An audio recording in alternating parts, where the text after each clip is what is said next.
9 dosa istri yang dibenci Allah Subhanahu wa taala. Bismillahirrahmanirrahim. Assalamualaikum warahmatullahi wabarakatuh. Apa kabar sahabat Zahira? Harapan dan doa saya semoga sahabat selalu dalam lindungan Allah Subhanahu wa taala, diberikan kesehatan, dilapangkan rezekinya, diampuni dosa-dosanya, dan dipanjangkan umurnya. Amin, amin ya rabbal alamin. Kehidupan rumah tangga adalah gerbang ibadah panjang bagi sepasang suami istri. Bahtera rumah tangga akan menaungi mahligai rumah tangga tidak mudah. Terkadang badai menerpa, terkadang bahtera singgah di titik yang sangat indah. Dalam pernikahan banyak sekali nilai ibadah di dalamnya. Oleh sebab itu, Allah mensucikan jalinan pernikahan di atas ikrar. Sebagai manusia, kita tidak luput dari dosa dan khilaf. Maka dari itu, tanpa cermin, kita tidak bisa melihat kekurangan yang ada pada diri kita sendiri.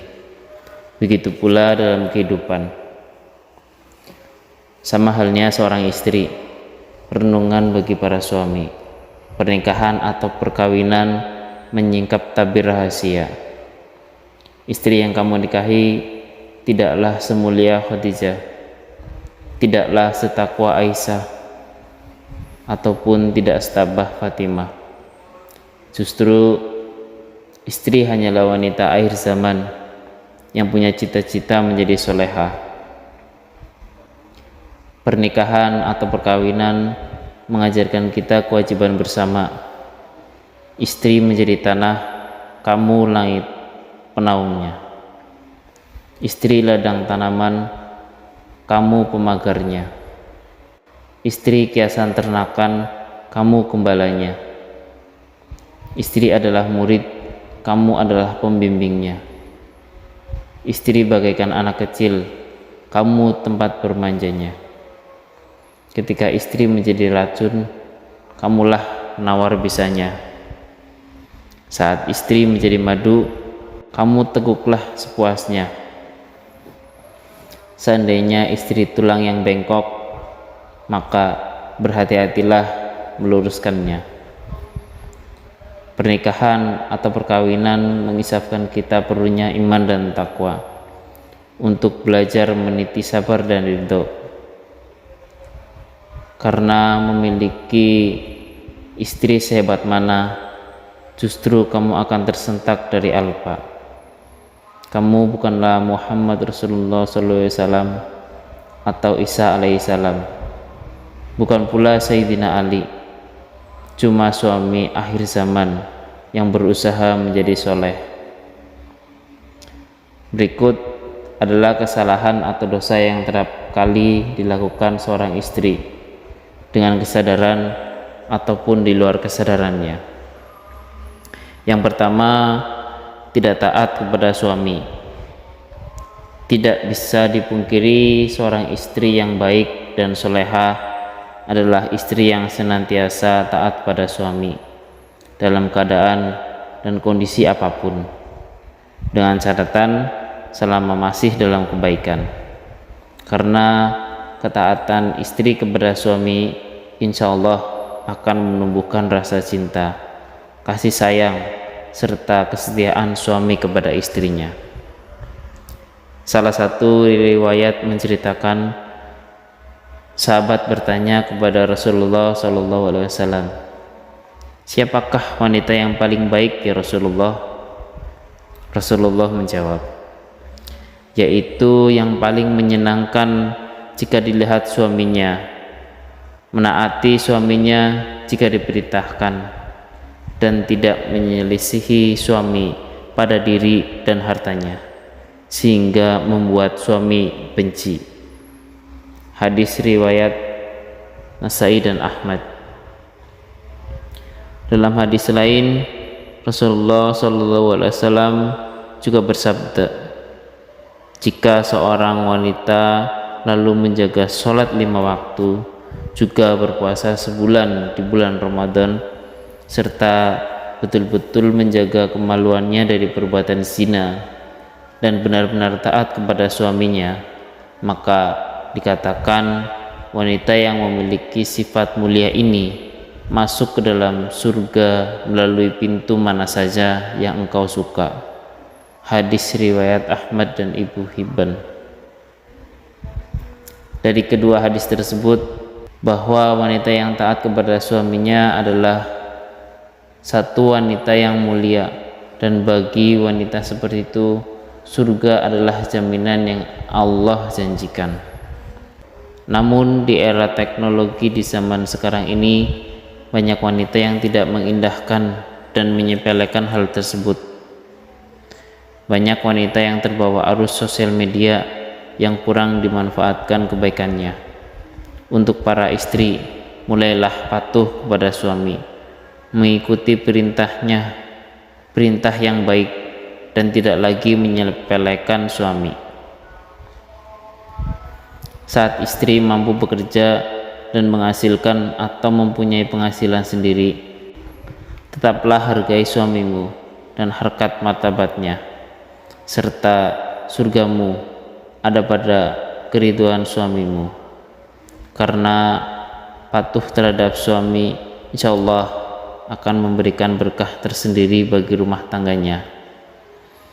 Yang kedua, menuntut sempurna. Seperti yang kita tahu, tidak ada makhluk Allah satupun yang sempurna di dunia ini, termasuk manusia. Begitu pula dengan suami yang telah kau pilih untuk menjadi seorang yang memimpin kehidupan kamu ke depannya. Karena kehidupan rumah tangga pun tidak ada kehidupan yang sempurna dan bahagia selamanya. Bagaimanapun, kehidupan rumah tangga memiliki roda kehidupan dan cobaannya masing-masing. Apabila seorang istri menuntut suami dengan kesempurnaan dalam kehidupan rumah tangga, maka seorang istri seperti itu akan mendapat peringatan dari Allah Subhanahu wa taala. Karena secara tidak langsung sifat istri yang seperti itu hanya akan memicu pertengkaran dan keretakan dalam rumah tangga. Sedangkan kita tahu Allah Subhanahu wa taala tidak menyukai adanya keretakan rumah tangga dikarenakan tuntutan kesempurnaan suami. Untuk itu, sebelum menikah sangatlah penting untuk menjalin komitmen bersama dan mampu untuk memahami kondisi dari pasangan, supaya setelah terjadi akad pernikahan keduanya bisa saling membantu dan saling melengkapi. Ketiga, mengingkari kebaikan yang dilakukan suami. Terkadang apabila seorang suami sudah berusaha melakukan kebaikan kepada istrinya, akan tetapi kebaikan tersebut tidak sesuai yang diinginkan oleh istri, maka tak jarang istri akan mengatakan tidak ada sedikit pun kebaikan yang bisa dilihat dari si suami. Dan ketika seorang istri mengingkari kebaikan yang dilakukan oleh suami terhadapnya, maka seorang istri tersebut bisa dikatakan kufur atas nikmat yang diberikan Allah Subhanahu wa taala melalui suaminya. Rasulullah SAW bersabda, "Dan aku melihat neraka. Aku belum pernah sama sekali melihat pemandangan seperti hari ini. Dan aku lihat ternyata mayoritas penghuninya adalah para wanita." Sahabat bertanya lagi, apakah para wanita itu kufur kepada Allah? Beliau menjawab, tidak, melainkan mereka kufur kepada suami, mengkufuri kebaikan semuanya. Seandainya berbuat baik kepada seorang istri kalian pada suatu waktu, kemudian suatu saat ia melihat darimu ada suatu hal yang tidak berkenan di hatinya, niscaya ia akan mengatakan, aku sama sekali belum pernah melihat kebaikan darimu. Hadis riwayat Bukhari dan Muslim. Dari hadis tersebut sudah jelas dikatakan bahwa mengingkari kebaikan yang dilakukan suami kepada istri sama halnya menyeret diri sendiri ke dalam sisa api neraka. Untuk itu, bagi para seorang istri, meski sekecil apapun kebaikan yang dilakukan oleh suami, hargailah dan janganlah sungkan mengucapkan terima kasih kepada suami yang telah berusaha sekuat tenaga untuk menyenangkan istri dan keluarganya. Keempat, tidak suka pada keluarga suami. Pernikahan tidak hanya bertujuan menyatukan dua manusia saja, akan tetapi pernikahan juga bertujuan menyatukan dua keluarga. Dan yang terjadi dalam masyarakat kita sekarang ini adalah ketika seorang istri sudah menikah, maka perhatiannya harus dicurahkan kepada istrinya. Sedangkan jika suami memperhatikan orang tuanya sedikit saja dan istri tahu akan hal tersebut, maka yang terjadi adalah kecemburuan sosial. Karena sifat dari wanita umumnya adalah tidak mau tersaingi, baik dalam hal mendapatkan perhatian suami, lalu yang terjadi adalah seorang istri akan berupaya untuk menjauhkan suami dari keluarganya. Jika ini terjadi pada seorang istri sudah berdosa besar kepada suami, maka hendaknya para istri menyambung silaturahmi yang baik dengan keluarga suami. Kelima, mengungkit-ungkit kebaikan istri kepada suami. Tak sedikit istri yang sering mengungkit-ungkit kebaikan atau bahkan lebih tinggi derajat dirinya di hadapan suami. Hal ini bisa terjadi karena sudah bisa menghidupi dirinya sendiri meski tanpa diberikan nafkah oleh suami, sehingga yang terjadi adalah merendahkan kedudukan suami di mata istri. Dan hal ini bisa memicu pertengkaran dalam rumah tangga. Yang terjadi adalah seorang istri akan mengungkit-ungkit kebaikan yang dilakukan terhadap suami tanpa menyadari bahwasanya hal yang dilakukan tersebut merupakan suatu dosa yang amat besar di hadapan Allah Subhanahu wa taala. Keenam, cemburu yang berlebihan. Dalam keluarga rumah tangga, rasa cemburu terkadang dibutuhkan sebagai bumbu untuk meningkatkan keharmonisan dalam keluarga, tapi dalam batas yang wajar. Rasa cemburu seorang istri terhadap suaminya menurut syariat Islam adalah ketika suami melakukan kemaksiatan seperti berzina, menzalimi istri, mengurangi hak-hak istri, dan sebagainya. Akan tetapi cemburu seorang istri akan menjadi bentuk kedurhakaan terhadap suami manakala cemburu tersebut tidak memiliki dasar yang jelas berupa bukti atau kebenaran. Cemburu asal ada dasar yang jelas dan tidak melampaui batas wajar. Kecemburuan karena sesuatu yang berlebihan sangatlah kurang baik. Ketujuh, kurang bisa menjaga perasaan suami. Seorang istri yang baik haruslah selalu berusaha menyenangkan suaminya. Tidak perlu dengan hal-hal yang besar dulu, hal-hal kecil yang terkadang tidak disadari oleh seorang istri, akan tetapi mampu membawa dampak yang besar bagi suaminya. Contohnya adalah menunjukkan wajah yang ramah, tidak bermuka masam, tersenyum kecil yang membuat suami sejuk memandangnya, dan lain sebagainya.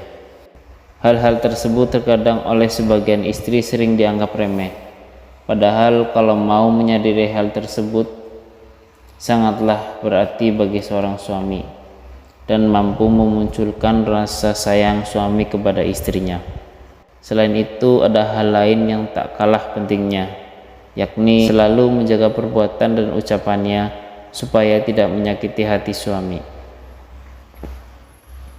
Yang delapan, kurang bisa menjaga penampilan.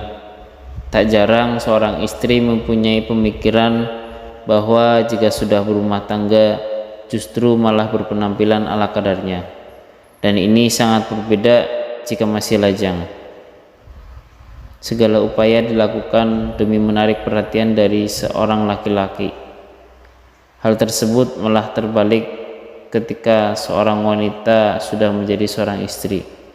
Sebaiknya masih terus menjaga berpenampilan yang baik di depan suami, karena menjaga penampilan bisa membuat suami merasa lebih senang. Berpenampilan menarik bisa disesuaikan dengan porsi masing-masing dan jangan terkesan dipaksakan. Yang kesembilan, keluar rumah tanpa seizin suami. Mungkin hal ini terkenal sepele di mata seorang istri, yakni keluar rumah atau bepergian tanpa seizin suami. Yang dimaksud keluar rumah adalah merujuk pada suatu tujuan tertentu. Misalnya adalah berkunjung ke tempat orang lain atau malah bepergian sendiri ke suatu tempat. Padahal kita tahu keluar batas dari rumah tanpa izin suami sangatlah tidak dibenarkan bagi seorang istri. Kecuali suami tidak berpesan, tidak melarang keluar rumah karena harus menyiapkan makanan untuk anaknya sehari-hari. Demikianlah pembahasan kita kali ini. Semoga membawa manfaat bagi kita semua. Amin amin ya robbal alamin. Dukung channel Zahira terus berkembang dan menebar kebaikan di jalan yang diridhai Allah Subhanahu wa taala. Billahi taufiq wal hidayah. Wassalamualaikum warahmatullahi wabarakatuh.